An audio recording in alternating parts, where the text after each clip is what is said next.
Okay, तो यहां से हम शुरू कर रहे हैं। अब आप कहोगे कि प्रकाशित वाक्य शुरू करना था, ये प्रेरितों काम कैसे शुरू हो गया?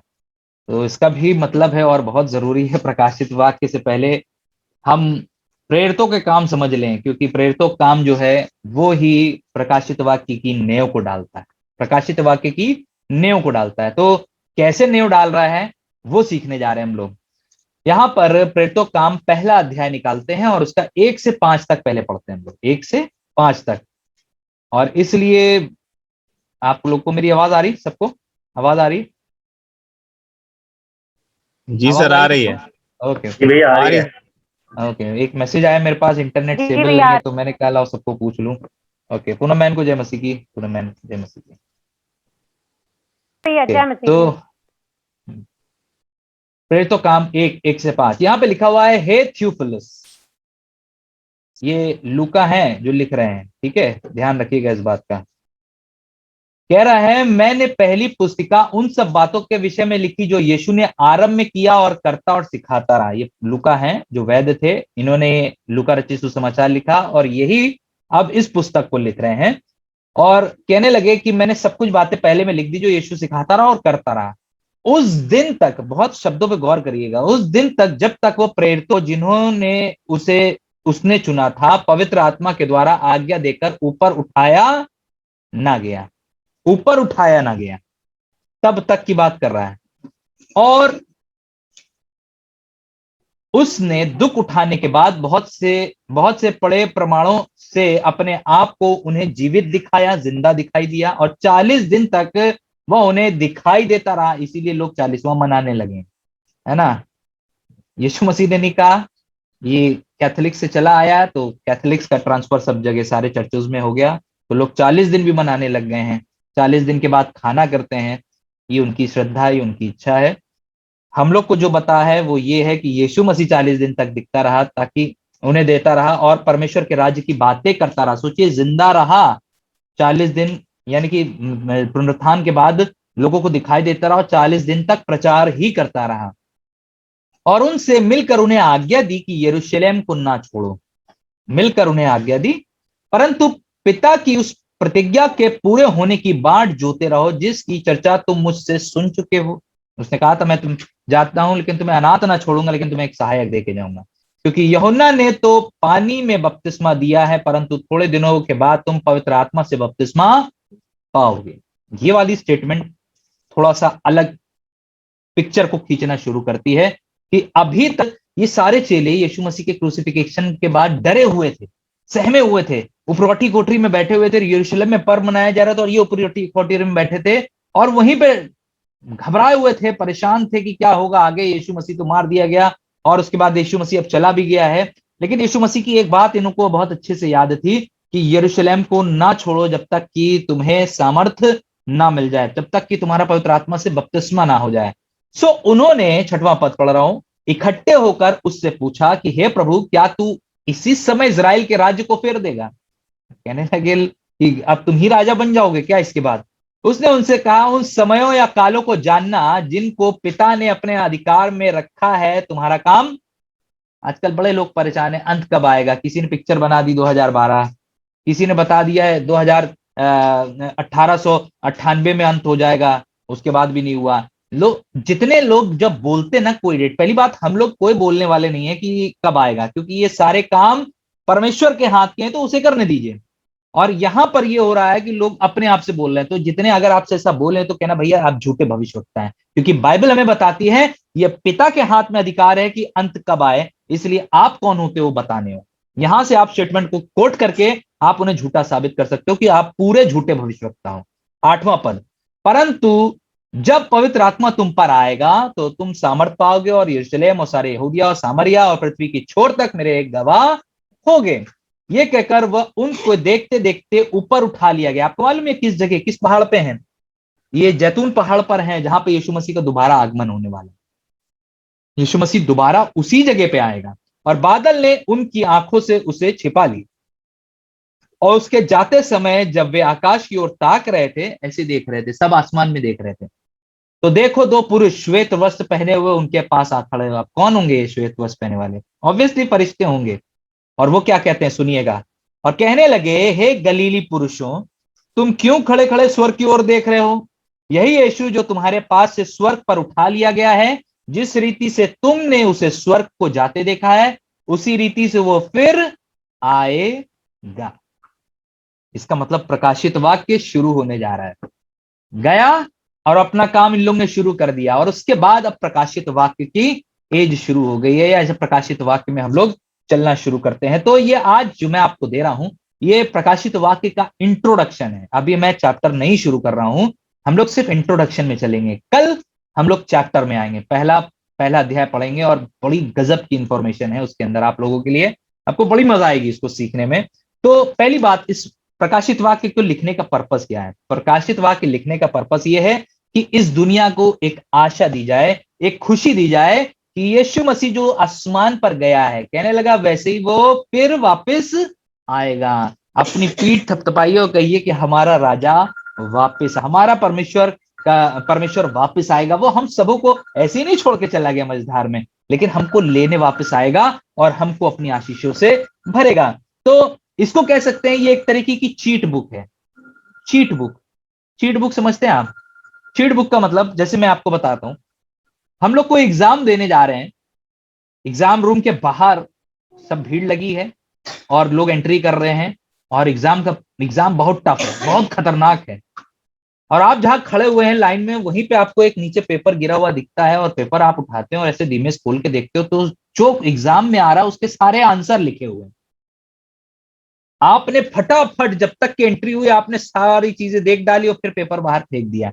अब आपको मालूम है कि एग्जाम में क्या आने वाला है, और आप पेपर बहुत अच्छे से दे दोगे। बिल्कुल ऐसे ही परमेश्वर ने प्रकाशित वाक्य हमें चीट बुक के रूप में दिए। एग्जाम से पहले हमें आंसर दे दिया है, एग्जाम से पहले आंसर दे दिया है, ताकि हम एग्जाम हॉल में बैठ के ये ना सोचे अब क्या होगा। आपको मालूम होना चाहिए कि अब क्या होने वाला है। इसीलिए प्रकाशित वाक्य की पुस्तक लिखी गई है। तो इसलिए यीशु मसीह, हमें नहीं मालूम यीशु मसीह कब आने वाला है, हमारा इस पे ध्यान भी जाना नहीं चाहिए, लेकिन हमें इस बात को समझने के लिए परमेश्वर ने, यीशु मसीह ने इस बात को कहा कि तुम सीजन्स को देखो, तुम उन निशानियों को देखो और समझ लो कि उसका आना कब होने वाला है ना। लेकिन डेट फिक्स करके उसने नहीं बोली, उसने कहा बस इन चीजों को देख के समझ लो। कैसे? मत्ती 16 उसका 1 से 3 पढ़ते हैं। मत्ती 16 उसका 1 से 3 देखिए यहाँ पे क्या लिखा है। जब फरीसी उसके पास आते हैं और क्या कहते हैं, मत्ती 16 1 से 3 लिखा है, और फरीसियों और सदूकियों ने पास आकर उसे परखने के लिए उससे कहा कि हमें आकाश का कोई चिन्ह दिखा, आकाश का कोई चिन्ह दिखाओ कि हाँ तुम परमेश्वर के पुत्र मान लेंगे।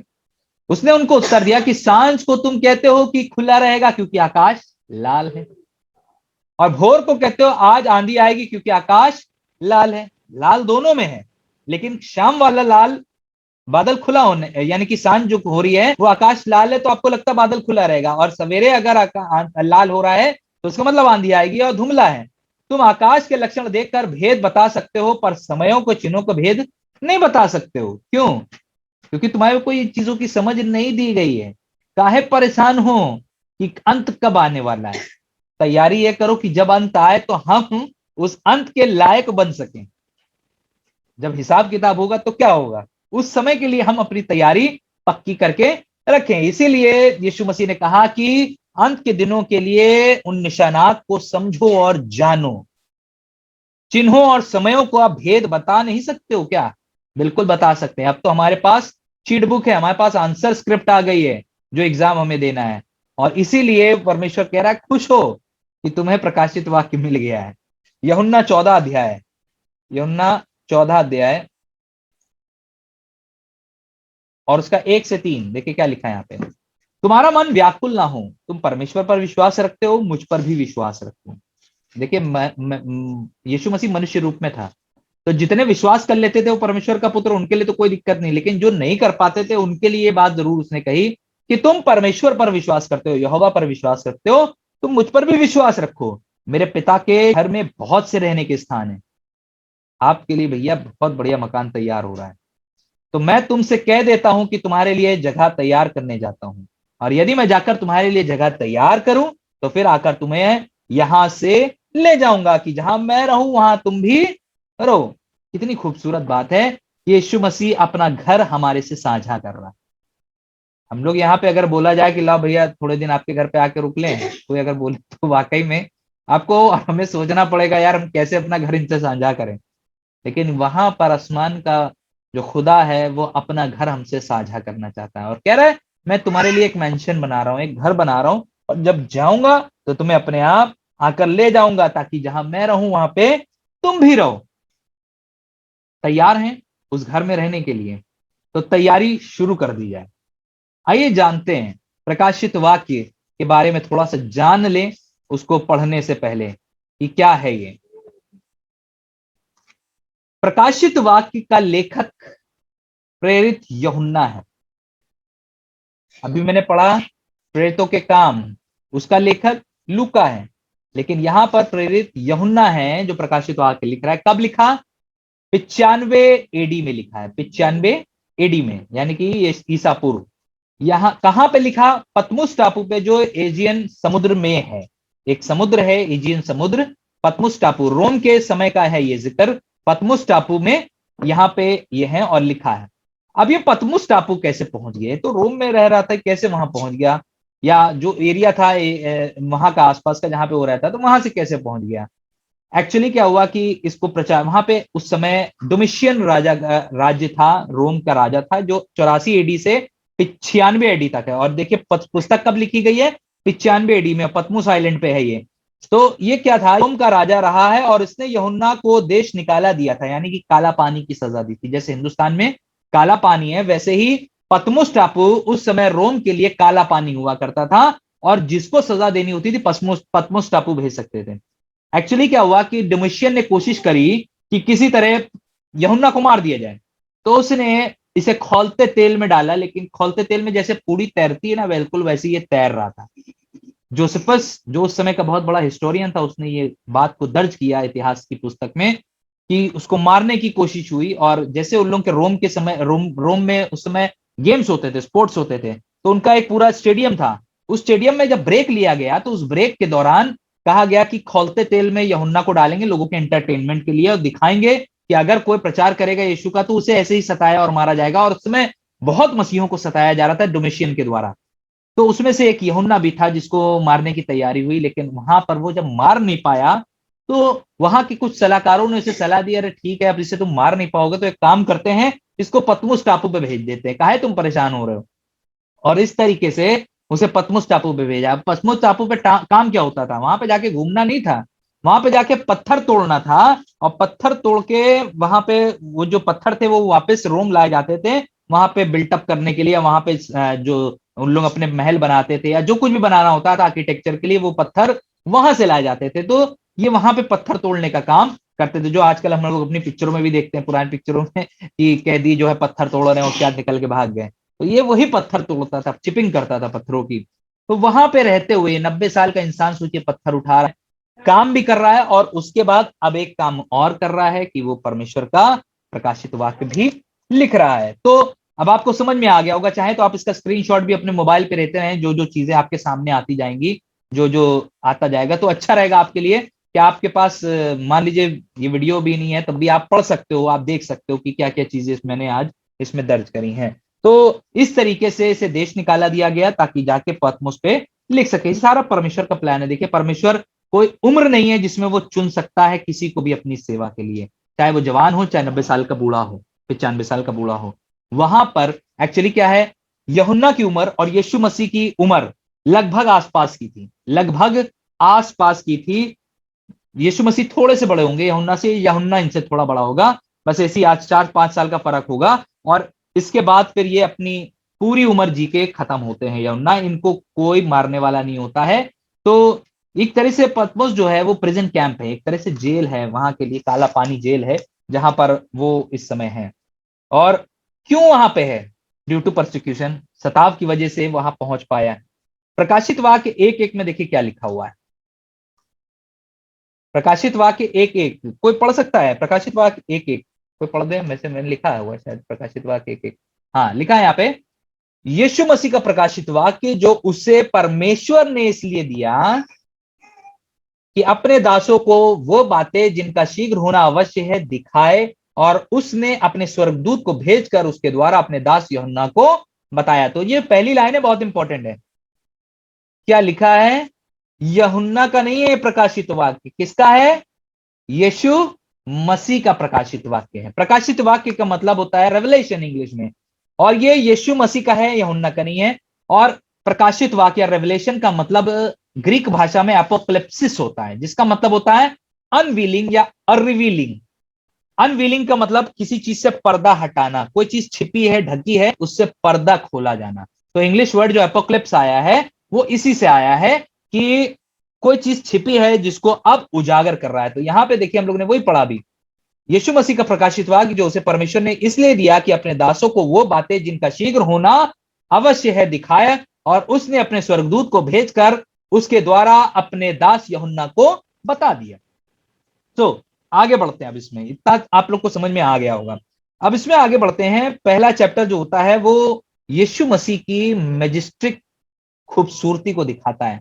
उसकी खूबसूरती कैसी है, वो क्या है यीशु मसीह, उसके बारे में दर्शाता है। और इसी पहले अध्याय में यीशु मसीह को पहले अध्याय से लेकर आखिरी अध्याय तक यानी कि 22वें अध्याय तक 32 टाइटल्स मिले हैं। यीशु मसीह को 32 टाइटल्स मिले हैं। 32 टाइटल यीशु मसीह को प्रकाशित वाक्य की पुस्तक में लिखे हैं, जिसमें अकेले 9 टाइटल चैप्टर 1 में है। जो प्रकाशित वाक्य यूहन्ना का पहला अध्याय है उसमें अकेले 9 टाइटल हैं। देखिए क्या क्या टाइटल्स दिए गए। विश्वास योग्य साक्षी, प्रकाशित वाक्य उसका प्रकाशित वाक्य उसका पहला अध्याय 5वां पद, विश्वास योग्य साक्षी। इसका भी आप स्क्रीनशॉट ले सकते हैं। मृत्यु से जी उठने वालों में पहलौठा, प्रकाशित वाक्य 1:5। पृथ्वी के राजाओं का हाकिम, प्रकाशित वाक्य 1:5। अल्फा और ओमेगा, प्रकाशित वाक्य 1:8। जो है, जो था और जो आने वाला है, प्रकाशित वाक्य 1:8। सर्वशक्तिमान, ऑल माइटी, सबसे पावरफुल, 1:8। मनुष्य का पुत्र, 1:13। प्रथम और अंतिम, 1:17। युगान युग जीवित, 1:18। ये सारे टाइटल यीशु मसीह और सिर्फ यीशु मसीह के हैं। कितनी खूबसूरत बात है। तो हम लोग जब भी इस पुस्तक को पढ़ते हैं तो हम इसको 3 नजरियों से पढ़ते हैं। इस पुस्तक को जब भी स्कॉलर्स पढ़ते हैं, जो फिलोसफर्स होते हैं वो पढ़ते हैं, जो हिस्टोरियंस होते हैं वो पढ़ते हैं, तो इसको 3 नजरियों से पढ़ा जाता है। और वो 3 नजरिए ये हैं। Methods of interpretation, allegorical, historical, literal and futuristic. ये एलिगोरिकल क्या होता है, यानी कि कुछ लोग इसको मात्र पिक्चर्स के रूप में पढ़ते हैं। जो पिक्चर्स, जो चिन्ह दिखाए गए हैं उनके द्वारा पढ़ते हैं, तो वो एलिगोरिकल कहलाते हैं।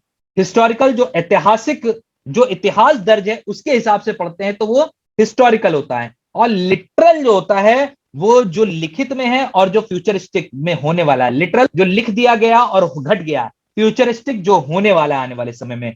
तो एरो जिसपे बना है यानी कि लिटरल और फ्यूचरिस्टिक, हम लोग इसमें इसको पढ़ेंगे। हम लोग इसको इसमें समझने की कोशिश करेंगे, क्योंकि ये जो चीजें हो रही हैं, ये जो पहले अध्याय तक, पहले अध्याय से 3 अध्याय तक हम लोग पढ़ेंगे, तो ये जो है ये लिटरल है। और उसके बाद जितनी चौथे अध्याय से 22वें अध्याय तक है ये सब फ्यूचरिस्टिक है, ये भविष्य में होने वाला है, तो हम इसके बारे में भी पढ़ेंगे। तो इस तरीके से यीशु मसीह की रिटर्न है, इसमें जो वायदे यीशु मसीह ने किए वो सब पूरे होंगे। ये सारी चीजों का जिक्र इसके अंदर पाया जाता है। तो हम जो पढ़ाई करेंगे इसमें प्रकाशित वाक्य में, वो लिटरल या फ्यूचरिस्टिक के माध्यम से करेंगे। लिटरल यानी कि जो कुछ हमारे पास दर्ज करके लिखा गया, साथ ही साथ इतिहास यानी कि बाइबल में दर्ज कराया गया, पुरानी पुस्तकों में जो किया गया, साथ ही साथ जो कि आने वाले भविष्य में घटने वाला है, हम उसके हिसाब से इसमें पढ़ाई करेंगे। प्रकाशित वाक्य 1:19 में देखिए क्या लिखा है। इसलिए जो बातें तूने देखी हैं और जो बातें हो रही हैं और जो इसके बाद होने वाली हैं, उन सबको लिख ले। ये जो शब्द आया है ये बहुत इंपॉर्टेंट है, क्योंकि यूहन्ना को जो है बहुत अभी मैं बताऊंगा आपको कि यूहन्ना को ये सारे दर्शन कैसे दिखाए जा रहे हैं। लेकिन अभी उसको एक कमांड दी जा रही है कि जो जो बातें तूने देखी हैं और जो हो रही हैं इस समय और जो बातें आने वाली हैं, उन सबको तू लिख ले।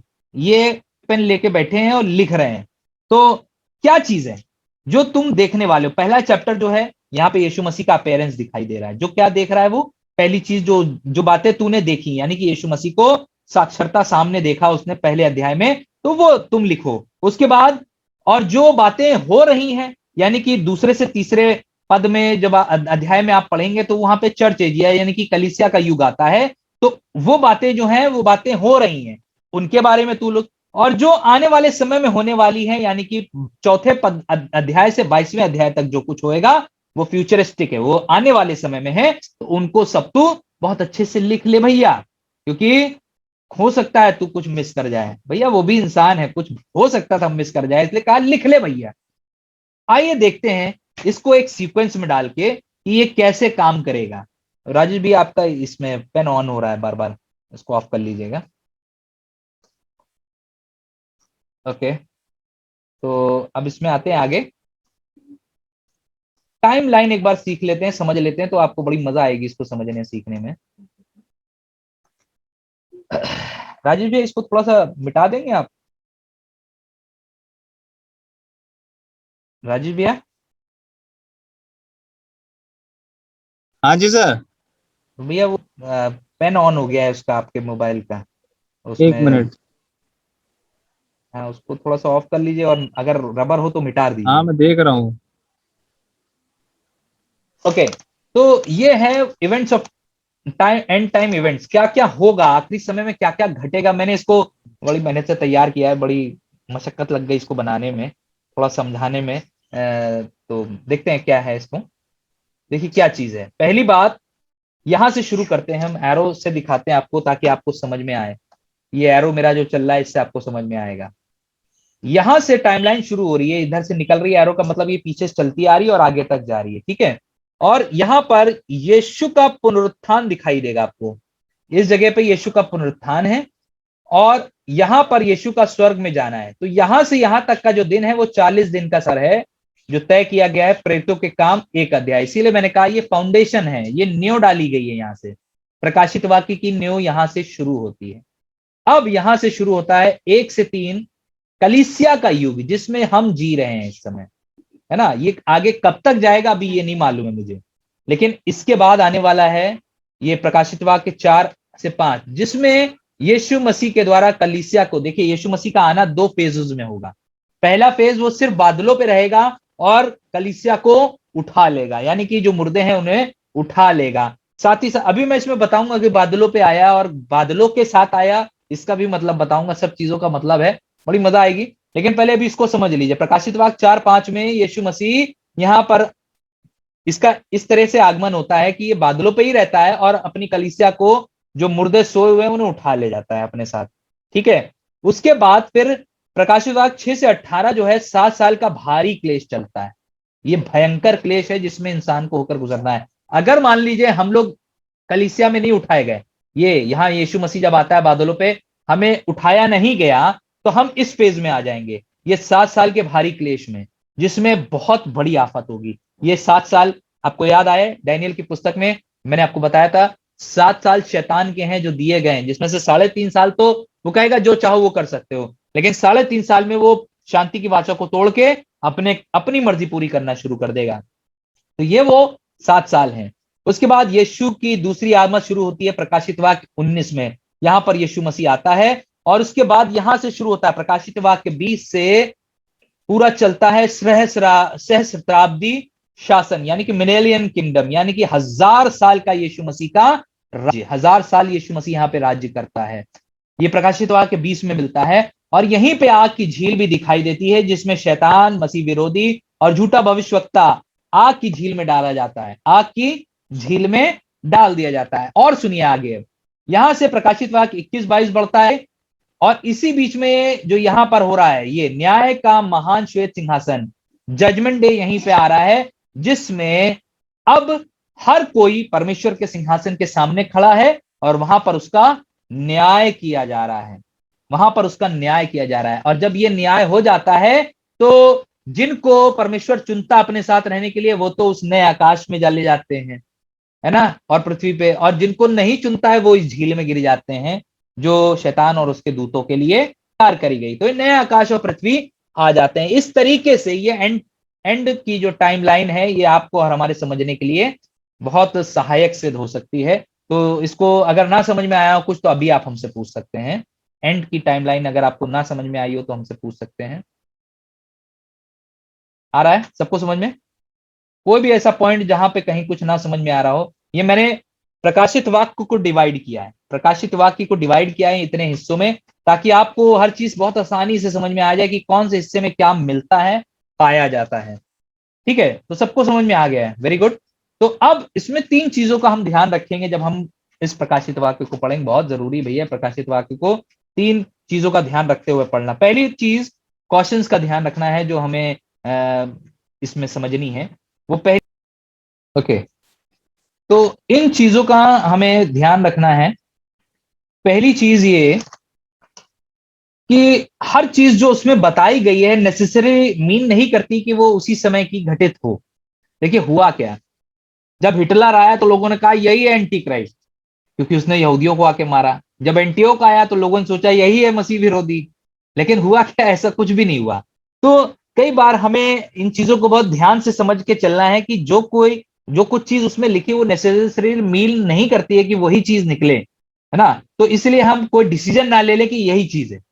कईयों ने डिसीजन ले लिए, कोई कोई राजा जब आए, वर्ल्ड वॉर आया तो लोगों को लगा अब अंत हो गया, अब यही अंत है, अब यही के बारे में परमेश्वर ने बात करी है। अपने आप से कोई डिसीजन ना लीजिए। प्रकाशित वाक्य की पुस्तक परमेश्वर की लिखी हुई पुस्तक है या परमेश्वर की बताई हुई पुस्तक है, और समय और कालों के विषय में सिर्फ परमेश्वर जानता है कि कब क्या होगा। इसलिए कोई अपना फैसला कभी किसी को मत बता दीजिएगा कि अब इतने सालों में ऐसा हो जाएगा, यही वाला एंटी क्राइस्ट है, यही वाला झूठा भविष्यवक्ता है, यही शैतान है ना। हमारा इसमें कोई मतलब नहीं है, कोई बस आपको सिर्फ समझने की जरूरत है कि कहां पे क्या चीज हो रही है ना। दूसरी चीज, यूहन्ना बहुत लिमिटेड लैंग्वेज का इस्तेमाल करता है। यूहन्ना बहुत लिमिटेड लैंग्वेज का इस्तेमाल करता है। उन चीजों को देख रहा है जो बहुत दूर की हैं, उन चीजों को देख रहा है जो भविष्य में आने वाली। कैसे? एक एग्जाम्पल दे रहा हूं मैं। जवाहरलाल नेहरू जी हैं, मान लीजिए जवाहरलाल नेहरू जी को अगर उस समय हम स्मार्टफोन दे देते या एलईडी टीवी दे देते तो वो किस तरीके से लिखते? आप बताइए। अब आप उस समय में अगर जवाहरलाल नेहरू जी होते तो इंडिया का भविष्य किस तरीके से देख के लिखते? कि ऐसी मैंने कोई चीज देखी जिसमें पिक्चरें अपने आप आती हैं, बस छू दो और पिक्चरें अपने आप चली जाती हैं, वो इस तरह से लिखते होंगे ना, बिल्कुल ऐसे ही लिखेंगे। तो वैसे ही यूहन्ना आप सोचिए कितनी सदी पीछे है, और वहां से वो भविष्य की चीजों को जो हमारे आगे घटने वाली वो देख रहा है। तो उसके पास जितनी लिमिटेड भाषा है भाई, उसमें उतना ही उसने लिखा है। और आपको मालूम, यूहन्ना एक ऐसे रूम में बैठा है, आत्मिक रूप में एक ऐसे रूम में बैठा है, एक ऐसा समझ लीजिए क्यूबिकल रूम है या सर्कुलर रूम है, जिसमें हर दीवार पे बीच में वो बैठा है और हर दीवार पे कुछ ना कुछ पिक्चर चल रही है। थोड़ी देर के लिए वो इस वॉल को देखता है और देखते देखते एकदम से कहता है, आवाज आती है कि मैंने फिर एक आवाज सुनी। अब कहां से आई आवाज? मान लो इधर से आई, तो अब उधर देखने लगा कि अब वहां पे ये घटने लगा। फिर मैंने एक आवाज सुनी, कहता है, तो यहां पे घटने लगा। इस तरीके से वो इन चीजों को देखकर बहुत चकरा रहा है, और जो कुछ लिख रहा है वो फ्यूचरिस्टिक चीजों को देख देख के, जितनी उसकी भाषा है, जितनी उसकी समझ है, उसमें उसने ये चीजों को लिखा है। जैसे मैंने आपको बताया कि पुराने समय के आदमी को अगर बता दो स्मार्टफोन और टीवी, जो आज के समय का एलईडी टीवी है, कि अगर उसे दिखा दो तो वो क्या डिस्क्राइब करेगा? यही करेगा, मैंने एक डब्बे के अंदर देखा कि पिक्चर अपने आप उंगली लगाओ बढ़ जाती है। मैंने अपने आप देखा कि टीवी में चलचित्र बहुत जबरदस्त आ रहा था, रंगीन पिक्चरें आ रही थी, अपने आप पिक्चरें एक के बाद एक शॉट मार रही थी। तो ये सारी चीजें उस समय जैसे कोई आज के समय से 50 साल पहले इंसान लिखेगा, अब आप सोचो वो सदियों पहले लिख रहा है। तो हमें उसकी भाषा को समझ के और देख कर काम करने की जरूरत है कि वो क्या मतलब निकाल रही है। तो हम इन तीन चीजों का बड़ा ध्यान रख के काम करेंगे कि प्रकाशित वाक्य की पुस्तक को जब समझे तो हम कोई डिसीजन पक्का ना ले लें कि ये यही चीज है। पहले समझिए और जानिए, और उसके बाद हम उसमें आगे बढ़ सकते हैं। तो